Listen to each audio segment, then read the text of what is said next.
तो प्यारे बच्चों चले, क्या जवाब दीजिएगा? लाइट क्या है? लाइट कहते हैं जिससे देखने की संवेदना उत्पन्न हो। लाइट कैसे गमन करती है? कैसे गमन करती है? लाइट कैसे चलती है?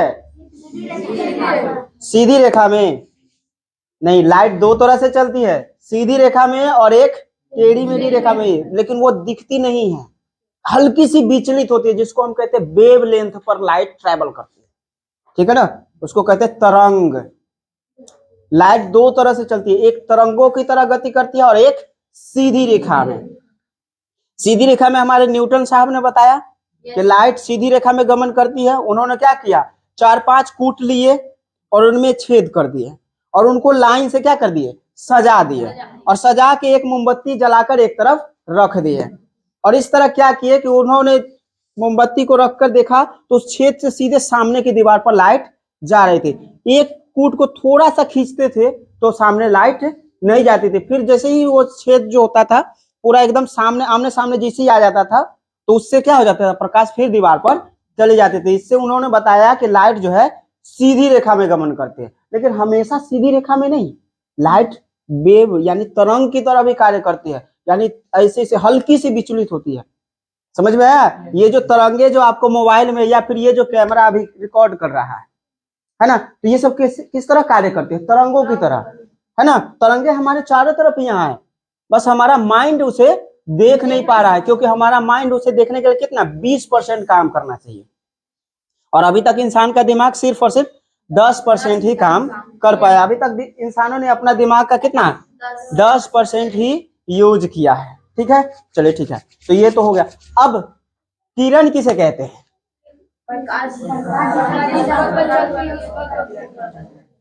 करेक्ट है, प्रकाश जिस पथ पर चलती है उसे किरण कहते हैं। अब प्रकाश का क्या क्या हो सकता है? परावर्तन, यानी प्रकाश का परावर्तन भी हो सकता है, अपवर्तन भी हो सकता है और अवशोषण भी होता है। परावर्तन कब होता है?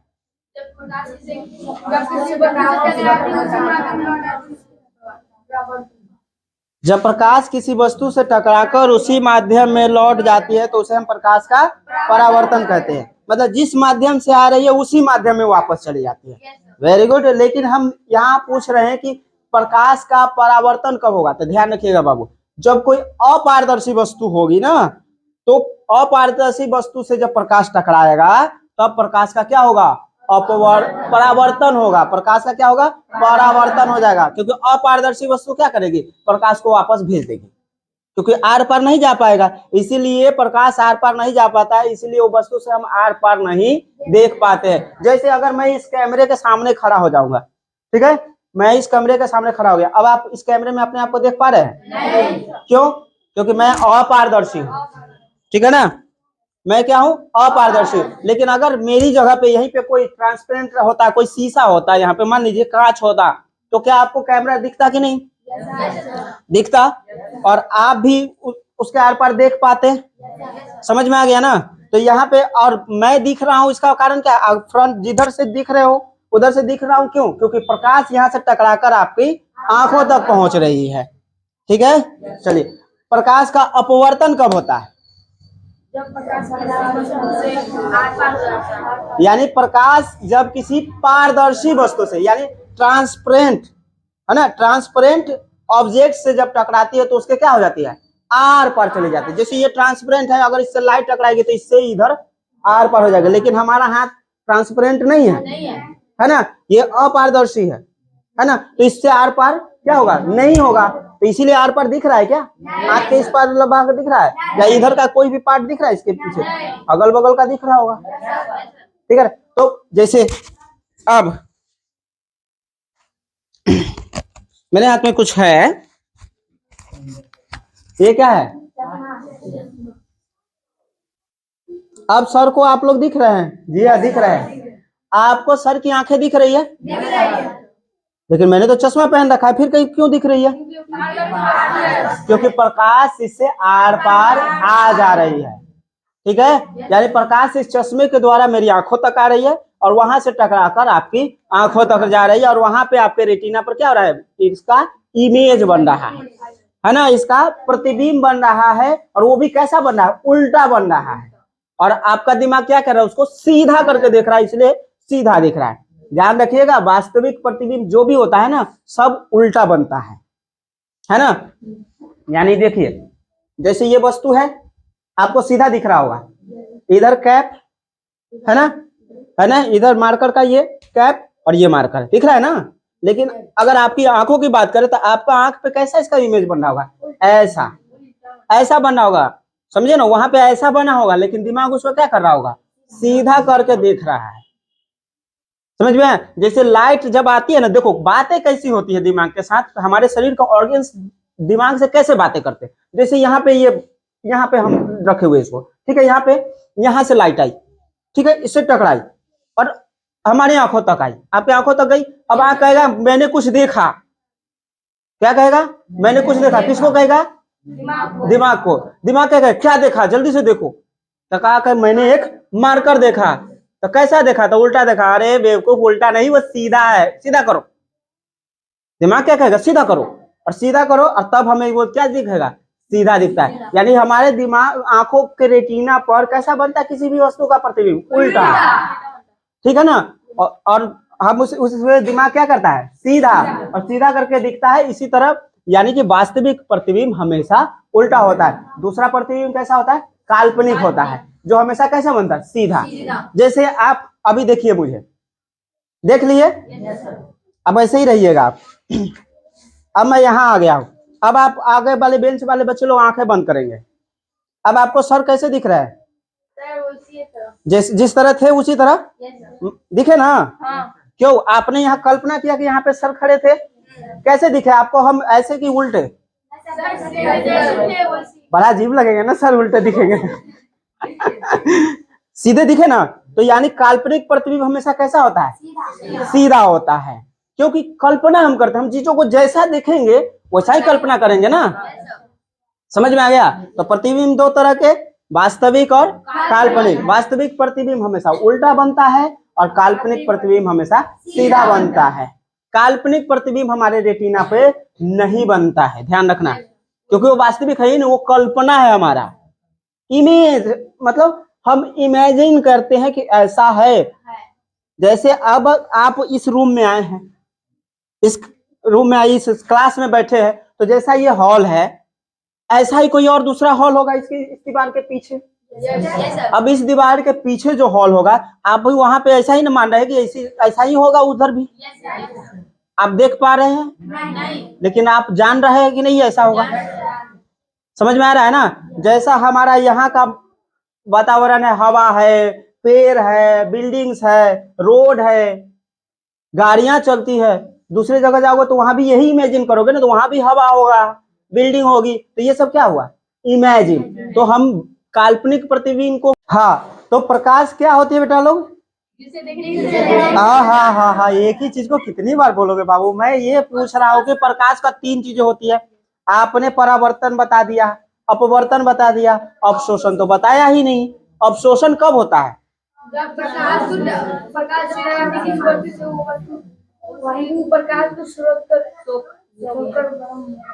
देखिए ये वस्तु है, जब इस पे प्रकाश सीधा पड़ेगा ना, लंब पड़ेगा, तो क्या करेगा, अपना सारा एनर्जी यहीं छोड़ देगा, क्योंकि वो अब कहाँ जा रहा है, देखो कहीं नहीं जा रहा है, तो यही पे छोड़ देगा। तो इस स्थिति में क्या होता है, प्रकाश का अवशोषण हो जाता है। ध्यान से देखो, तिरछा आया, टकराया, कहीं तो जाएगा।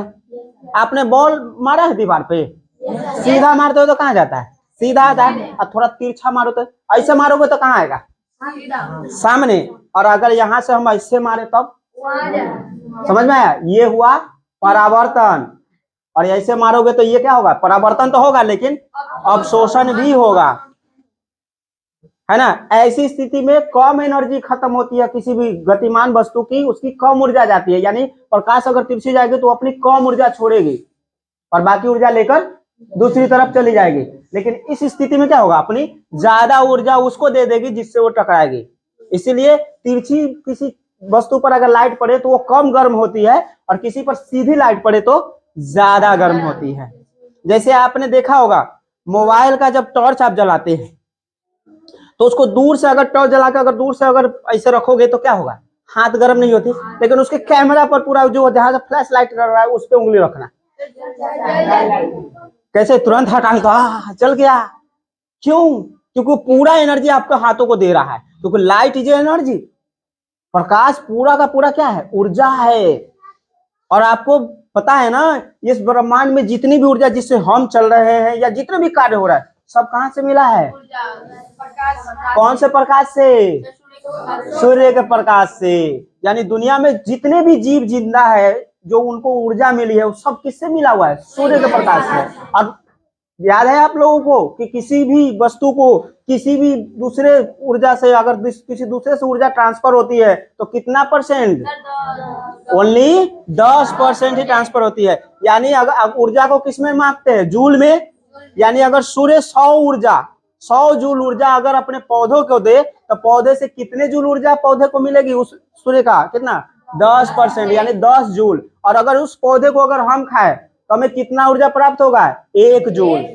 यानी उस 10 जूल का 10% 1 जूल प्राप्त होगा। और अगर हम उसे अधिक करके इनडायरेक्टली खाए, जैसे कि उसको खा गया एक बकरा, बकरा को कितना मिला, 1 जूल। और अगर तो कितना आता है बेटा, 1 जूल। हमें अगर हम पौधे को खाते हैं तो उससे सूर्य से मिला 100 जूल, पौधा उससे पाया कितना, 10 जूल। और उस 10 जूल का हमें मिला कितना, 1 जूल। लेकिन अगर हम इनडायरेक्टली खाते हैं, जैसे कि कुछ लोग नॉन वेज खाते हैं, अगर उस पौधे को अगर कोई बकरा खाए तो उसको कितना मिलेगा, 1 जूल। और अगर हम बकरे को खाए तो उस 1 जूल का 10% यानी 0.1 जूल। समझ में आया? इसलिए सारे बच्चों क्या बनोगे, शाकाहार। ठीक है, क्योंकि साग सब्जियों में ज्यादा एनर्जी होती है। इसीलिए आप देखोगे कि मांस मदिरा का जो सेवन करते हैं, मांस खाने वाले जो लोग हैं वो ज्यादा अब फूल नहीं जाते, सुस्त ज्यादा होते हैं जी, है ना। और जो हरे साग सब्जियों का सेवन करते हैं ज्यादा एनर्जी, ज्यादा यंग होंगे, ज्यादा लॉन्ग लाइफ जीते हैं। ठीक है ना। तो आप लोग क्या करोगे, ज्यादा जितने हरे साग सब्जियां हैं उनका सेवन ज्यादा करो। करते हो ना? हाँ चलिए ठीक है, हम फिर अपने टॉपिक पे आते हैं। तो अवशोषण समझ में आ गया, जब किसी वस्तु पे सीधा लाइट पड़ेगी तो ज्यादा एनर्जी सोखेगा, और अगर तिरछा तो परावर्तन होगा कम। यानी प्रत्येक स्थिति में अवशोषण होती है। इसीलिए आप लोग बाहर जब देखते होइएगा कि कोई वस्तु अगर छूट गया धूप में तो गर्म हो जाती है। जैसे आपने कपड़ा सूखने को रख दिया, कपड़ा सूखने को रख दिया गर्मी के दिनों में, क्या होता है, पहले तो ठंडा रहती है, भीगा हुआ रहता है, धीरे धीरे सूखते सूखते क्या होता है, गर्म उतना नहीं होता, लेकिन ज्यादा देर तक छोड़ दो तब। सोचो जून का महीना है, कौन सा महीना है, जून का महीना, 42 टेम्परेचर है ना, 42 डिग्री टेम्परेचर है। और उस टेम्परेचर में आप कपड़ा सूखने को छोड़ दिए, ठीक है, और आपको वही कपड़ा पहनने को दिया जाए पूरे 2 घंटे बाद। 2 घंटे धूप में रखा गया है और 2 घंटे बाद मजे ही मजे आ जाएंगे क्या जी, आएंगे ना। अरे जिनको ज्यादा ठंड लगेगी उनको पहना दिया जाएगा, ठंड गायब। ठीक है, बैसाख के दिन में, उस जून के महीना में ठंड लगती है ना, बहुत ठंड लगती है, खास करके दोपहर के 12-1 से 2 बजे तो और ज्यादा ठंड लगती है। इतना ठंड लगती है कि घर के अंदर भी पसीने पसीने लोग रहते हैं, है ना। उसी में उस कपड़े को पहना देना, ठीक है ना। उसके बाद अरे लोहे लोहे को काटता है, पसीना चल रहा है, गर्म कपड़ा पहन के ठीक हो जाएगा, है ना। चलिए ठीक है, अगला सवाल है आपसे कि प्रकाश का परावर्तन तो आपने बताया कि जब अपारदर्शी वस्तु से टकराती है तो परावर्तित होती है, पारदर्शी से टकराती है तो अपवर्तित होती है, और अगर सीधा टकराती है तो अवशोषण हो जाता है पूरी तरह। वो न परावर्तित होती है ना अपवर्तित, या तो वो पूरी तरह उसी दिशा में वापस लौट जाएगी, या जैसे ऐसे आ रही है तो इसी रास्ता में लौटेगी, या फिर पूरी की पूरी वहीं पे खत्म हो जाएगी, है ना। तो अब बताइए कि परावर्तन होता क्या है, किसे कहते हैं परावर्तन, प्रकाश का परावर्तन। जोर से बोलेंगे। और